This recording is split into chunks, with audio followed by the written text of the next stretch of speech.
anybody there? Hello.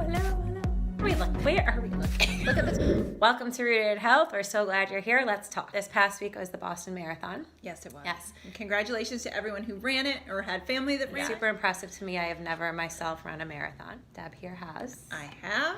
And I'm always impressed not only obviously by the actual marathon, but by the training that goes into it, because it's such an intense process and so much goes into it. So in looking at my social media feed and seeing all the people crossing the finish line, it was such a wide range of people, of talent, ability that were trying to run for their own personal records, which were super impressive, faster than I could do 1 mile in. They ran 26 miles in or more. 26.2. But there's also the people that decided a year ago, I'm going to take up running, and they started a couch to 5K. They took that first step. The bottom line is they still cross that same finish line. These people started in very different places, and they ended their races differently, but the bottom line is they all finished, they all achieved something amazing. And it kind of ties in with what we want to talk about today, which is taking that first step no matter where you are. If you don't take that first step forward, you're not going to go anywhere. It doesn't matter how small that step is, or maybe it seems insignificant to you, but taking one small step in that right direction is one step closer to where you want to be. There's really 3 principles that you really have to focus on whenever you set out to do a goal. First and most significant one is that you want to keep it simple. 2 is accountability. Like, think about how often you have an idea and you're like, I'm not gonna tell anybody, I'm just gonna see if I can do it. And then you get derailed, right? For one reason or another, because every time we set out to do something, there's something that comes against us. And to have people or a group of people or even having them in your life to help just be aware of what you're trying to accomplish is super helpful. Even just be accountable to yourself. Don't let it stay in here. Get it down on paper. Write it down somewhere so it becomes real. Car thinker, as Deb knows. I call a lot after being in the car. But if I drive around and those thoughts just stay in my head, they're not going anywhere. You put it on paper, all of a sudden it's real and it's there and it's something that you want to achieve.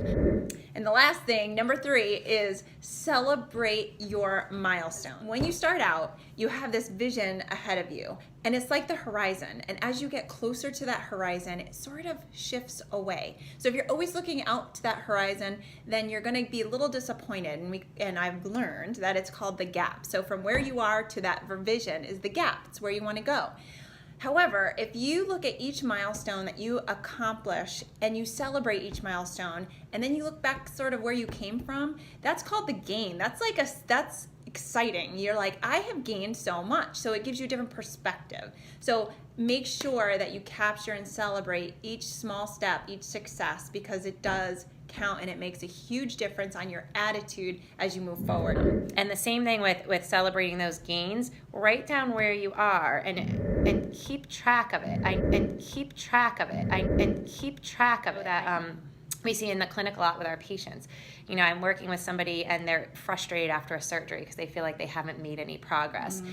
And really, from visit to visit, you know, maybe there's not that much of a difference. But all of a sudden I pull out their initial eval and I put it in front of them and I say, look how much range of motion you had in that knee on day 1. Look at where we're at now. They say, oh my God, I've come so far. Progress. True. And even with some of my patients who have ailments that are chronic or are progressing, those clients, they have so much more positive energy when they focus on what is good in their life, what they can do, what they are in control of, and as we go along, to be able to hand your the things you can't control and to find people hold those things for you is so empowering.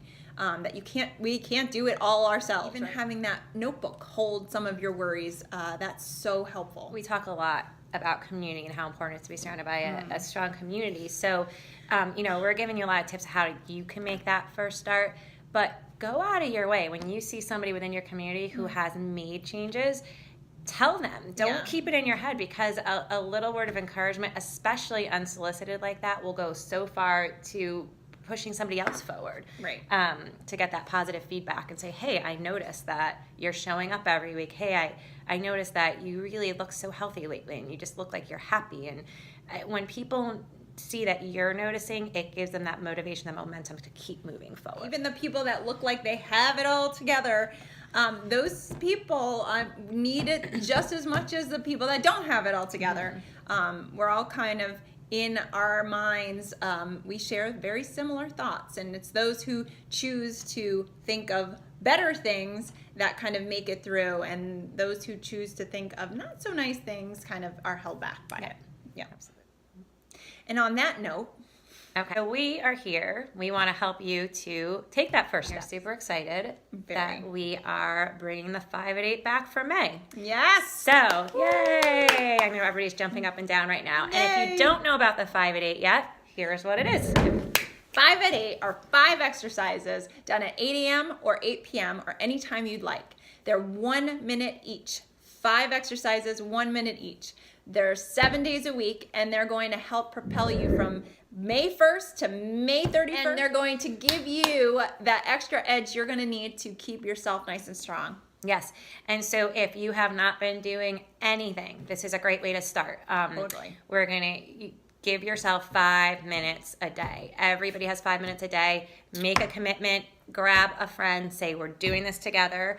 You have the 5 minutes. If you are already going to classes, running 6 miles, do a little extra. This is great. Do those 3 principles. Keep it simple, accountability, and we do celebrate after each 5 minutes, and then you're done. So yes, bring it. Be on the lookout for a chance to sign up, so it will come right to your email. So no excuses. It's going to be there, beeping in your face. And look, watch those people. The people in these 5 at 8s are people who've just been serving our community and helping themselves stay fit and strong. So it's going to be exciting. Yes, very fun. Yeah. Thank you for showing up, taking the time to listen, and now you are rooted in health. Keep it simple, accountability, celebrate. Sing. What are we singing? Here comes. Oh, we need a 5 at 8 song. Anybody? 5 at 8. 5 at 8, 5 at 8, 5 at 8. Today is the day.